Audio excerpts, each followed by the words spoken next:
این باسلوق هم خوشمزه است هم مقوی. از اون مهمتر بچه هم عاشقش میشن، به شرطی که به این روش آمادش کنید.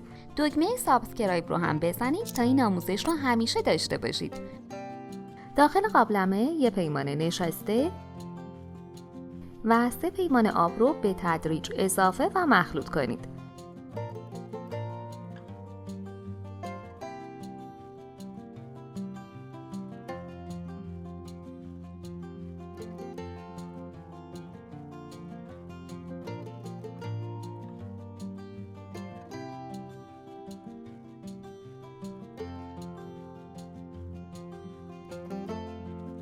دو پیمانه شیره انگور بریزید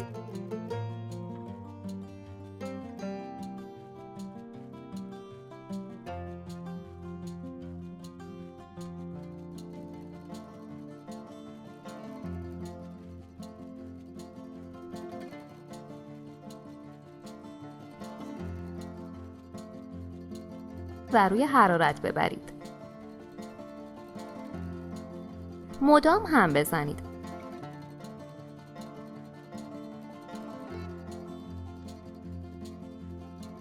وقتی کمی غلیظ شد، نصف قاشق چایخوری پودر هل،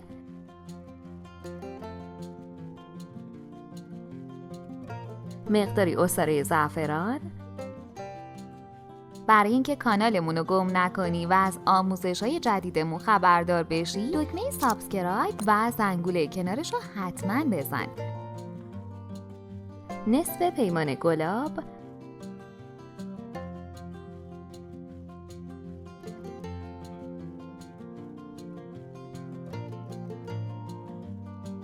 و مقداری گردو و بادام خرد شده اضافه و یک دست کنید.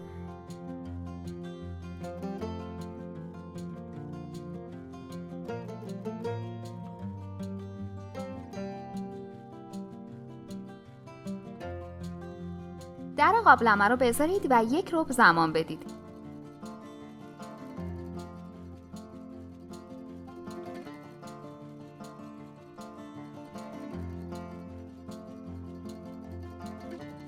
کف قالب مورد نظر رو چرب کنید.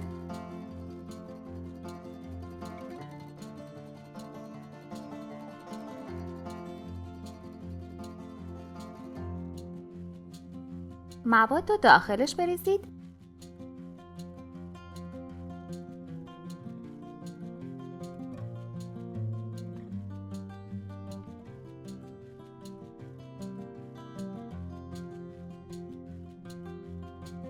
و داخل یخچال بذارید.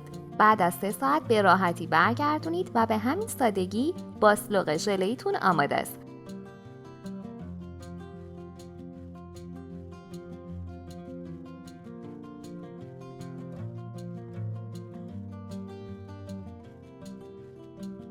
اگه هم دوست داشتید برای بچه‌هاتون داخل قالبای کوچیک و بامزه بریزید. نوش جان.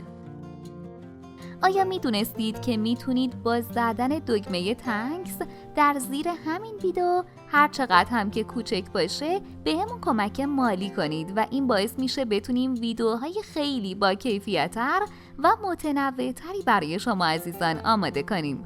با این کمک مالی میتونید کامنتتون رو از بقیه متمایز کنید. اگه این آموزش رو دوست داشتید حتما ویدیوهای دیگمون رو هم که توی کانالمون هست ببینید. مطمئنم خوشتون میاد. لطفاً برای حمایت از ما لایک و سابسکرایب رو فراموش نکنید.